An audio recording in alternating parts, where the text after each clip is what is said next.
and I don't mean to make light of this, because it is a business story because of the Fox Sports being sued on this. I'm not sure how the filing had progressed on this. But you said that the truck driver, the grease truck driver, did he have pepper spray with him? So he pepper sprayed Sanchez? That just shows you how tough people that play the quarterback position in New York must be. He didn't even get affected by it. That's my understanding. Now, my first question is, did he check the expiration date on the pepper spray?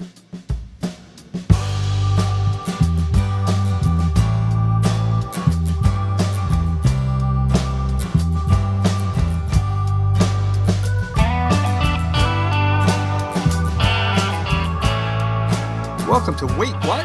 Sports Biz Chat with DP and McGee, a podcast where we take a sometimes irreverent, sometimes cynical, and yes, even a sometimes serious look at the business of sports. I'm your co-host, Tim McGee. And I'm David Parro. David, what's on your mind? You just jump right off. You go right at it, ask the question, because you want to get to it. I can tell you want to talk about things today. So I want to start.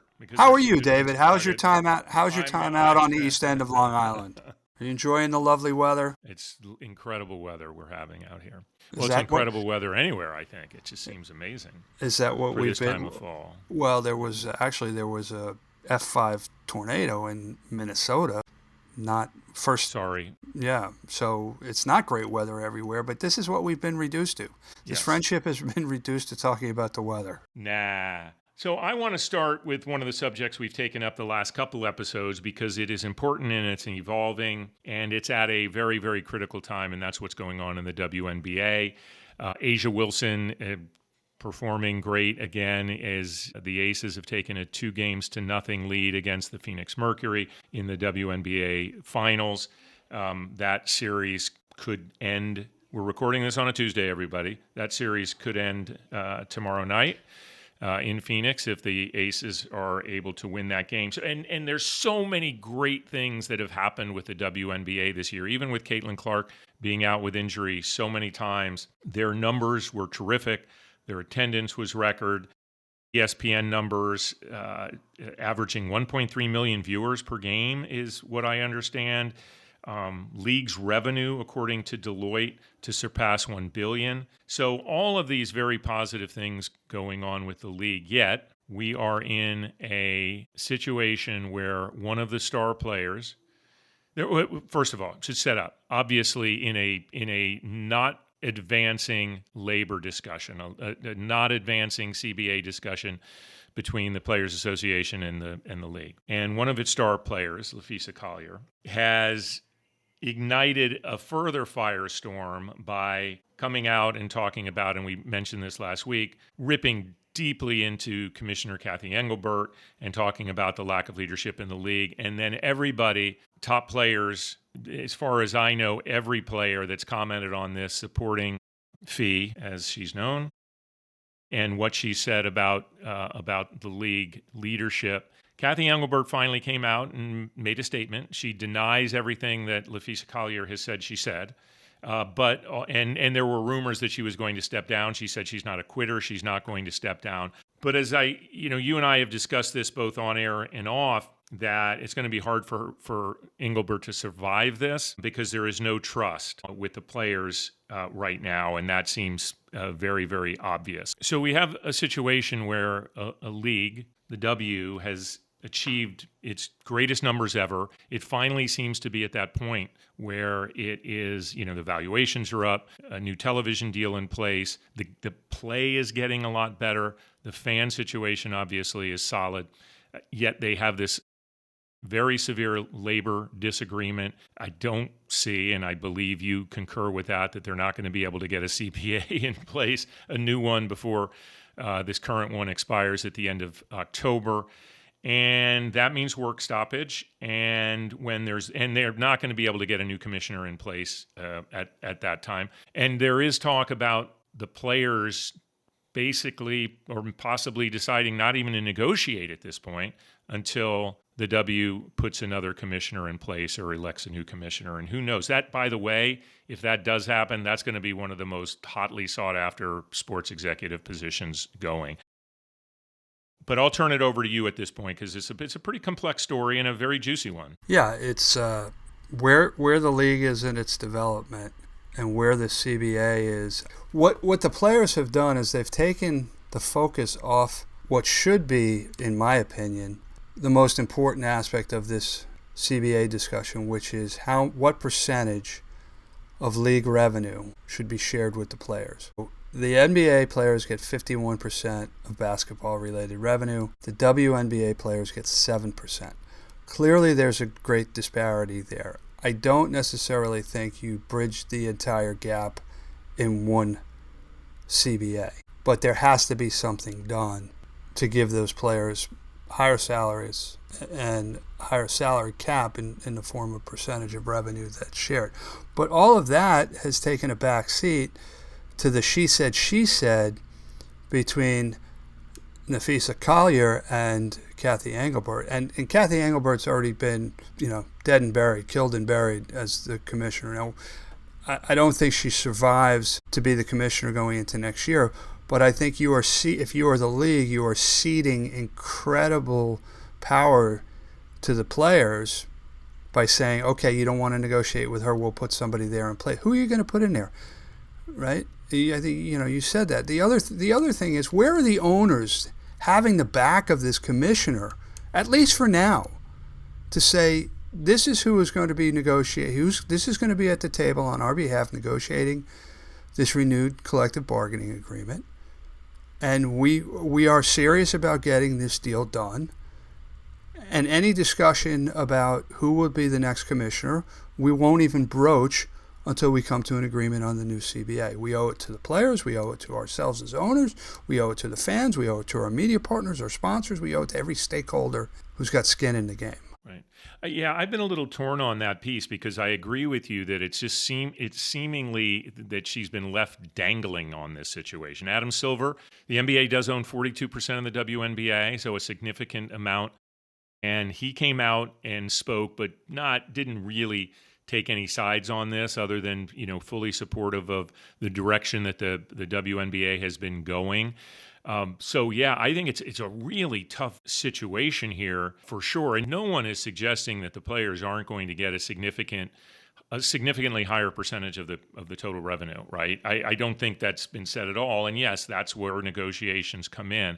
I do think that the players, I haven't had that much of a problem with their position to date, making sure that it is a significant bump in this. Obviously, there are these other interesting factors involved. You've been great about bringing these up over the last couple episodes, and that's specifically not only Napheesa Collier's role on the board of the Players Association. She's one of the top people on that, and she's certainly one of the most well-respected voices among players. But she is one of the founders of Unrivaled Basketball, and her husband's the president of that entity. And while the Unrivaled has largely to date been a league that gives players another avenue, another chance to make money in a 3-on-3 format, a different format altogether, who's to say what that could become? So that it really is a messy situation, which of course is why I find the whole story very interesting. The question is, who benefits most, if at all, from a work stoppage? And the answer is Unrivaled. And so we've had this conversation before. Well, but that to me is if Unrivaled is to become the new WNBA, or was it? Listen, I really think Napheesa Collier needs to come out and make a pretty broad statement. She just canceled her meeting that she was supposed to have with Cathy Engelbert, saying that following Cathy Engelbert's, basically addressing the press on this issue, she goes, well, she can't be accountable for what she said. She's calling me a liar, and therefore I'm not going to meet with her. Well, this is obviously just getting nastier and nastier, of course. But I think she should publicly address that situation because it's a logical question. Because the WNBA, in a perfect world, right, is the league. It is the league, and having these other offshoot programs such as Unrivaled, or for that matter, Athletes Unlimited Basketball, which is another program that women players in the WNBA had a chance to play in the United States and make some extra money, especially while they weren't getting paid all that well under their WNBA contracts. Again, I said earlier, it's a she said. Did Cathy Engelbert call Napheesa Collier a liar? No, she did not use the term liar. Now, is there a possibility that Collier heard something that was different from what Engelbert said, or interpreted in a way that was different than Engelbert meant it? Yes, absolutely. And how do you resolve that? By speaking to one another. If this is a negotiating tactic, which it is, let's be honest, it's very heavy-handed, in my opinion. And I am as pro-labor as you can get. I'm one of those weird wobbly guys.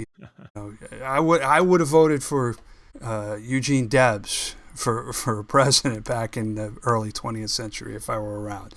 I mean, that's how pro-labor I am. But I go back, and I've mentioned this before, when Major League Soccer was going through a similar situation about 20 years ago, Cathy Carter, who was at the league at that point, said they're negotiating a contract that's probably 2 deals before it should be. Meaning you can't get everything in the next deal. You sometimes have to leave room for growth on both sides. I get the sense that that's what the players are doing. Yeah, listen, I think the times are a little different. If there was ever a time for the players to be aggressive in their negotiating, it's now, because they have the valuations to prove it, the genuine enthusiasm around the game to prove it. Have you watched any of the games from the first 2 games from Las Vegas? Yes. In the play, I mean, the atmosphere is unbelievable. Yeah. You know what's interesting about this is whenever there's labor strife between owners and players, you always read or hear, well, it's just millionaires against billionaires, and who cares? And there's very little sympathy towards either side. That's clearly not the case now, where your highest salary is in the low 6 figures. Low to mid 6 figures. So that's not the case. I would just hate to see the players spoil the goodwill that they have. And I think they do need to be careful. I do think that they need to employ a PR agency to make sure that they continue to position themselves and present themselves, because they do have a strong case, you're right. But once games are lost, then all bets are off in terms of who sides with whom, I think. And yes, we aren't even done with the CBA. It goes through October 31st. I think it's safe to assume that there will be no deal between now and October 31st. But then the question becomes, what happens? Do they continue to negotiate? Do the players strike? Do the owners lock them out? What do you gain by taking that step when no games are at risk of being lost for another, what would that be, 7 months? This is guaranteed to be something we will be talking about during shows in November, which, think about that a year or 2 ago, if we would have been talking about WNBA as significantly as we have been this year, but now with this story. And there are just a lot of really fascinating ends of this thing to me. And the players are going to have to continue to speak out. And, Breanna Stewart's going to get, as another one of the founders from Unrivaled, is going to have to speak. I mean, they were out of the playoffs earlier than they hoped this year, defending champion New York Liberty. But these are people that are going to have to talk, and they're going to be in front of the press, having to discuss what all this means at a time when the sports press and the sports business press wasn't focusing all that much attention on the WNBA. So from that standpoint, they're in the news. You have more to say on this? Let's hash it out. I've got about 14 other things I would love to hit on. Right. I'd like to talk about what I think is the strangest story in sports from the last week, namely the situation with Mark Sanchez. For those of you who didn't read about it, Mark Sanchez, former New York Jets quarterback, by the way, the last quarterback to get him to an AFC championship game, and now Fox Sports commentator, was hospitalized overnight, Saturday night in Indianapolis. We woke up to see reports that he was, in some reports, in critical condition from a stab wounds that he incurred. At first there was a lot of speculation about what happened. So Sanchez went full Karen. He apparently accosted this driver, told him he wasn't allowed to park where he was parked. The guy was picking up industrial grease from a restaurant. He then tried to gain entry into the truck driver's cab, at which point the truck driver claimed that he felt threatened. He pepper sprayed Mark Sanchez, which apparently had no effect on Sanchez. He continued to attack him, at which point the the truck driver stabbed Sanchez multiple times, but the truck driver was hurt, and we were talking about it before we came on the air, all indications from video evidence and people who might have seen some of it was that Mark Sanchez very much was the aggressor. So after being originally charged with some misdemeanors, now he's being charged with a felony, which could land him in prison up to 6 years. But wait, there's more before you call an order. Now the truck driver is suing Mark Sanchez and Fox Sports, which I find that last bit a little ridiculous, but here we are. Yeah, I think when people find out the situation with a celebrity, they're gonna cast the net as wide as they can. I'd forgotten that Sanchez was the last quarterback to lead the Jets to an AFC championship game and did it twice. Yet he's still remembered, at least before this incident, more for the butt fumble than he is for those for getting the Jets to close to the promised land. And I don't mean to make light of this because it is a business story because of the Fox being sued on this, or Fox Sports being sued on this. I'm not sure how the filing had progressed on this. But you said that the truck driver, the grease truck driver, did he have pepper spray with him? So he pepper sprayed Sanchez or tried to pepper spray Sanchez? That just shows you how tough people that play the quarterback position in New York must be. He didn't even get affected by it. I think I would go down quickly with a little pepper spray. That's my understanding. Now, my first question is, did he check the expiration date on the pepper spray? Because everything I've seen with people who get pepper sprayed, it's not fun. But right. Listen, I think there's a bigger issue here. Apparently, this truck driver was seriously injured, which is terrible and never should have happened. You also have to wonder, because apparently Sanchez said in the hospital he had no recollection of what happened. So was he in a blackout? Which raises a whole bunch of other questions about abusing alcohol, and I'm not going to venture a guess on whether he does or does not have an issue with alcohol, but I think there's a lot more to be said about that. But there's a lot of this when you get beyond sort of the sort of jokes that write themselves. There's a lot of serious stuff that went on in this incident. Yeah, and it is partly because you're being a fan of the Jets, the fact that the Jets are everything that they tend to, I mean, it's just like all the unbelievable things happen to the Jets.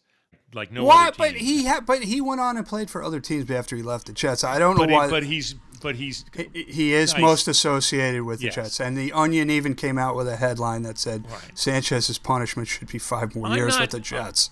I'm not knocking you or your fandom of the Jets. I respect the fact that you're a fan of the. I have given up on them for this year. Well, for this year, but you'll be back, and I totally respect that. But so there are all these funny things, but you're right; it's a serious aspect, and I think that just to go back to the issue of the lawsuit being filed or the suing of Fox and of Mark Sanchez is, from what I understand, is that the victim in this situation is saying that Fox should have known that this guy had an alcohol problem. He shouldn't be out in public like that. I don't know, so some lawyer is doing something there in terms of investigation. But yeah, it all seems like they're going to sue whoever they sue, everybody, as the Jerky Boys would say. Yeah, they sue the deep pockets.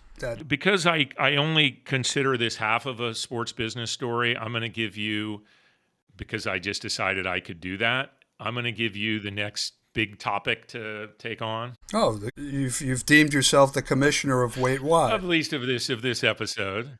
What's next? A couple of more sort of traditional business things. 2 very positive. One sort of like, whoa, what's going on here? ESPN wildcard ratings up 64%.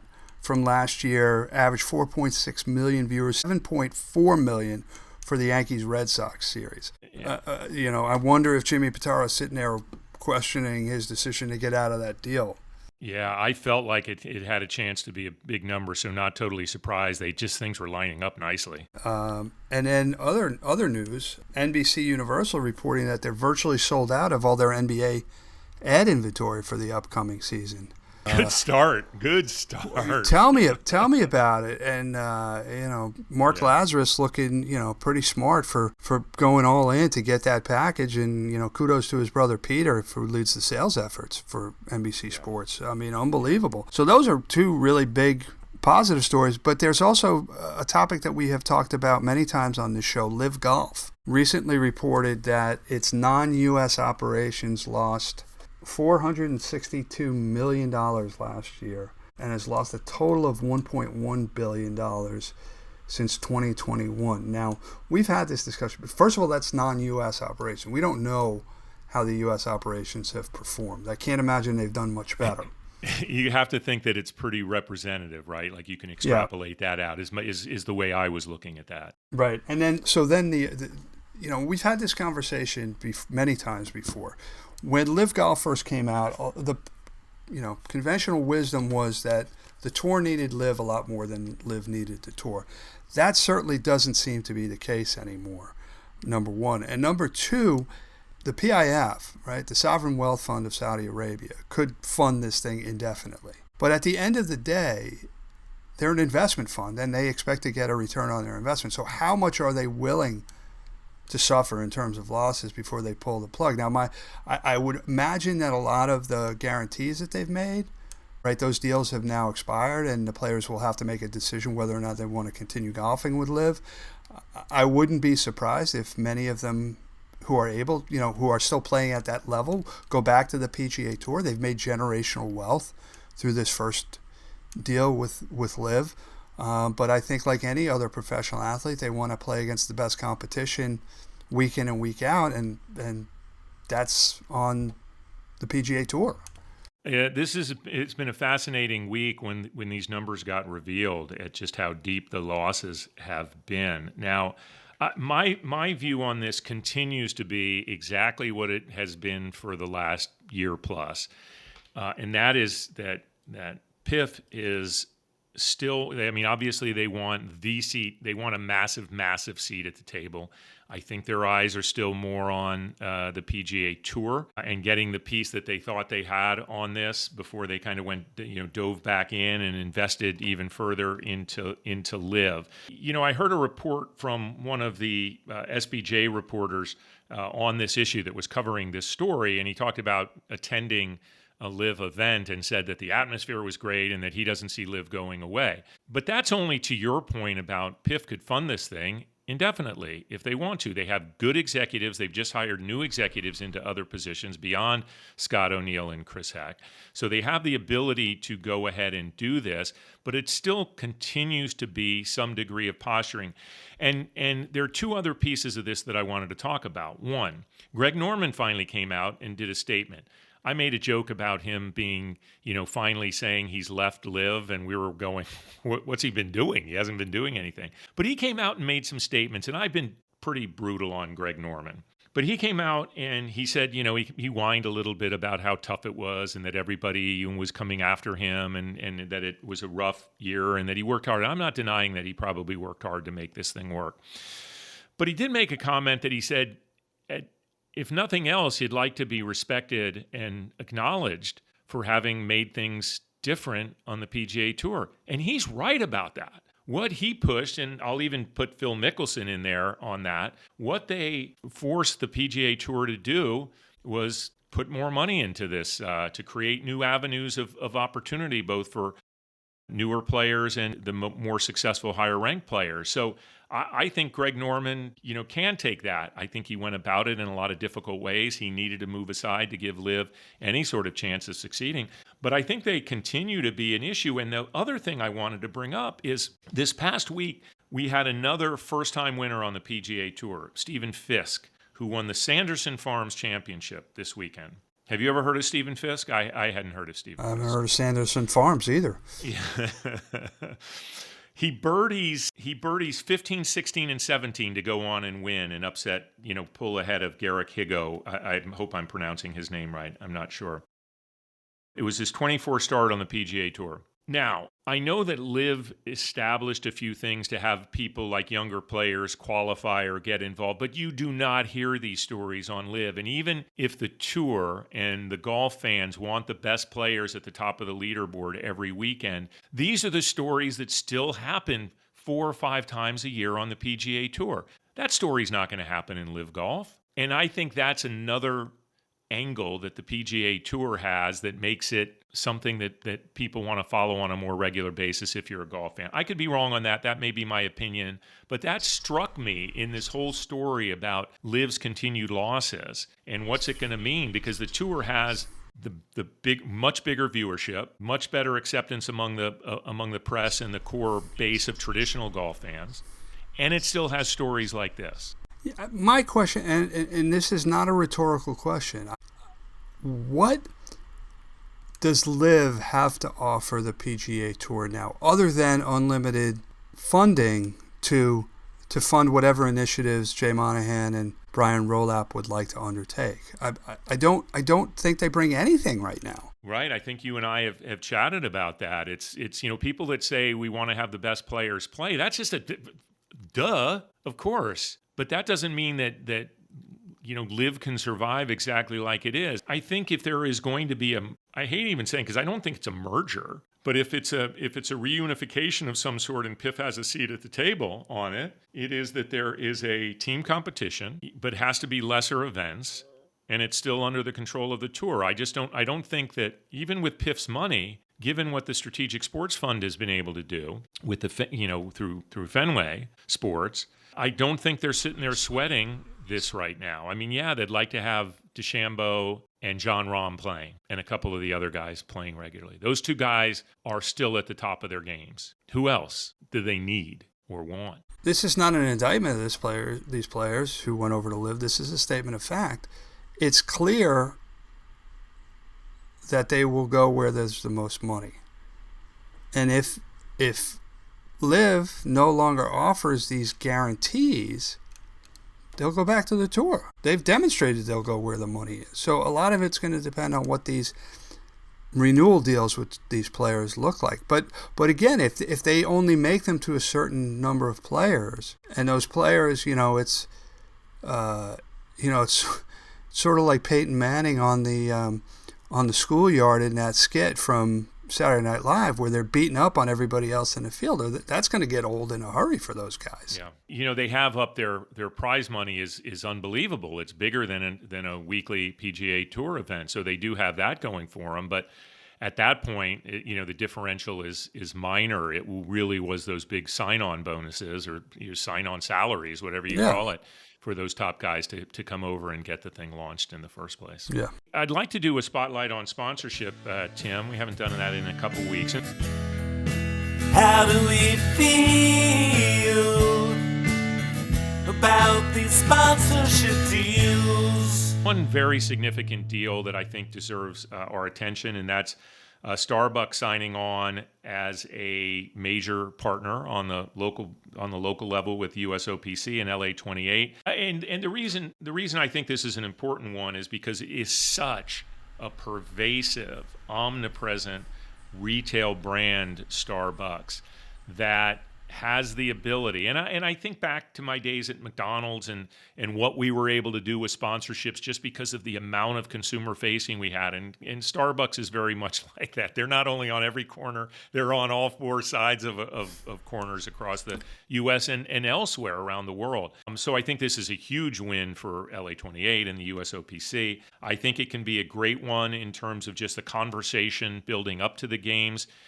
In 28, I wanted to talk about it because I'm very excited to see how it rolls out, when they're going to start with their programming and activation from a retail level. And, these are the kind of things that I get excited about because it bodes well for the world of sponsorship. And I like it when sponsorships are highly visible. And I think this one is going to be. Yeah, I think the potential benefit to the USOPC and LA 2028 go well beyond the tens of, if not hundreds of millions of dollars at Starbucks. Imagine, having a tune-in message on every cup of Starbucks that's sold throughout the United States leading up to the games. It's unbelievable. And I don't know. I don't think Starbucks has done much in sponsorships. Maybe some local Seattle-based deals. So this is a game changer. I've got a couple of spotlights on sponsorship, if you don't mind. First of all, Great. My former employer, AT&T, recently announced a renewal with the NCAA. So congratulations to Mark Wright, past guest, and his team there. That deal goes back, something like 25 years, back to the singular wireless days. I will say that was always one of the most challenging renewals I had to work on. I used to joke that I wished during the renewals, I wished that I was the sponsorship guy at Hershey's, because I was reasonably certain that the definition of a candy bar would not have changed over the term of a 3-year deal. Whereas, how quickly the telecommunications space was changing from the beginning of the deal to the end of the deal made it very difficult to contemplate the category. Were you doing that deal back when, because I was doing the NFL deal for Hershey's back in the day, but I think Scotty Becker, our friend Scott Becker, was doing the NCAA deal. Is that right? I didn't come across Scott at that point, but I worked with somebody who's now I consider a good friend of mine, Devin Edwards, who's still at CBS, and what a class act he was. But those were always very challenging because of what we had to contemplate in terms of the category. And I can only imagine how much they're spending now, because I knew how much we were spending then.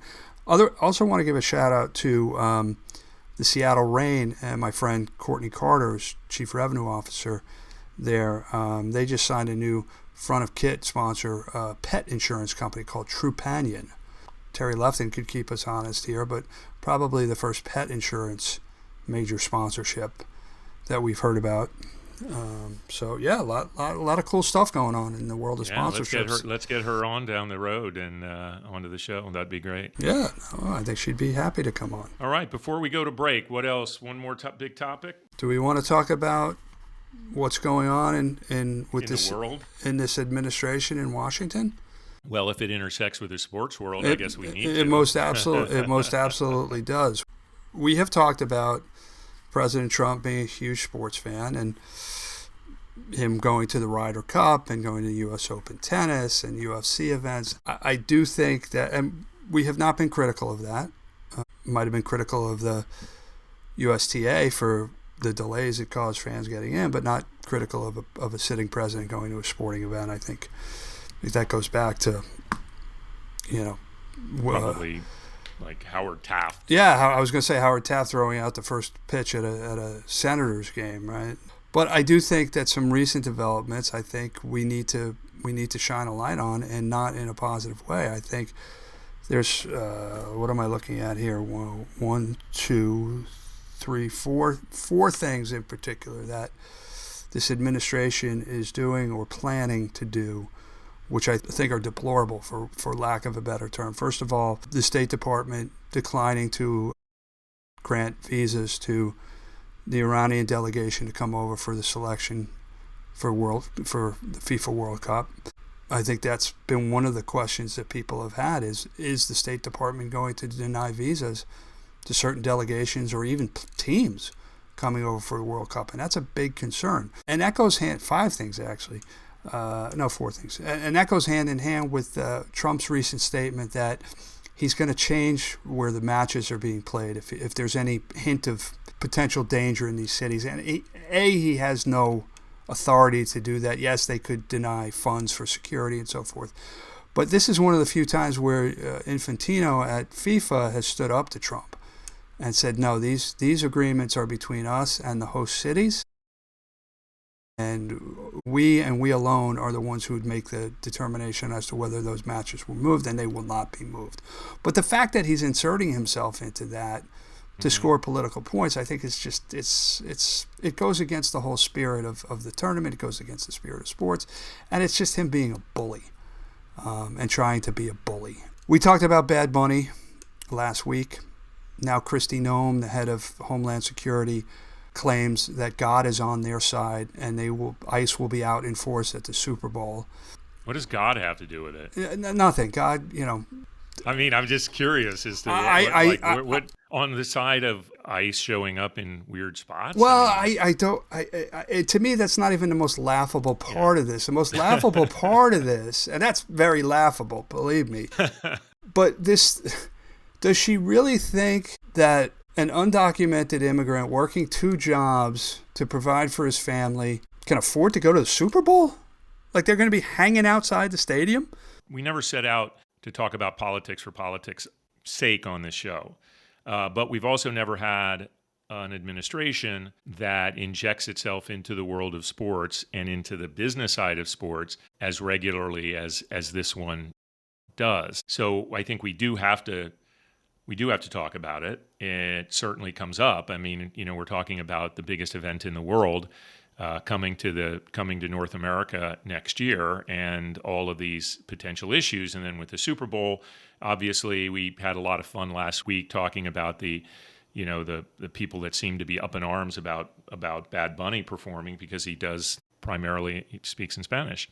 Yes, Tim. I have my hand raised. Yes, I'm acknowledging that. 𝘭𝘰𝑴𝑴𝑦, my very good friend from USA Luge, posted on my LinkedIn comment, which I thought was a brilliant point. Rolling Stones, not American. Who, not American. U2, not American. Where was the concern that these non-American acts were performing in the Super Bowl? Yeah, they had to dive into the language situation, and then from that you have congresswomen, trying to create new laws that say only English can be spoken here. And listen, I love the Stones as much as anyone, but Mick Jagger doesn't speak a language a form of English that most Americans can readily understand either. So, I mean, it's all so crazy. And there are so many things going on. It's a little worrisome. And when you talked about, are there going to be visas not given? One of the most successful team, I think the most successful team in World Cup history is Brazil. Is that accurate? Would you say? I think they've won the most World Cups. Brazil is currently a country that is in the crosshairs of this administration. The newer administration of Brazil is not one that the U.S. administration is fond of, and there have been tariffs just on that basis added. So is that going to be something that comes up? So yeah, it's wild. We have to talk about this stuff. Ellas son idiotas. Ah. Oh, man. Duolingo. So amazing. Sí. Qué rico. We haven't even talked about UFC yet. Oh, my God. You talk about cheapening the presidency and cheapening the White House, the People's House, having a UFC event on the South Lawn of the White House to celebrate Trump's 80th birthday. Come on. Yeah, it was. And for those of you that don't know about this story, it was originally going to be around the 250th anniversary. birthday. Oh, yeah, July 4th, which I could almost understand. But this is just absurd. Yeah, but to move it to his 80th birthday. And listen, Dana White has said that UFC is going to foot the bill, the $700,000 bill to resod. It doesn't matter. That's not the point. The point is it cheapens the presidency. It cheapens the White House, which is the people's house. It is not Trump's house. It is the people's house. And I just think it's disgusting. That's your opinion, obviously. Yes, it is. And I'm sure there are people who disagree with me. Well, I'm saying I don't think Trump agrees with that. But what's he going to do? Have Brendan Carr come after us? Maybe. Bring it on. Watch it. Oh, that would be great, by the way. That would boost our ratings. Yeah. No doubt about it. Even more so than Andy Clark posting about us. All right. You got anything more on that? Did you hit all your points of 4? Did we get to all of them? Yes. I got my Irish up. All right. Nice job. All right. We'll take a break. We're going to be right back.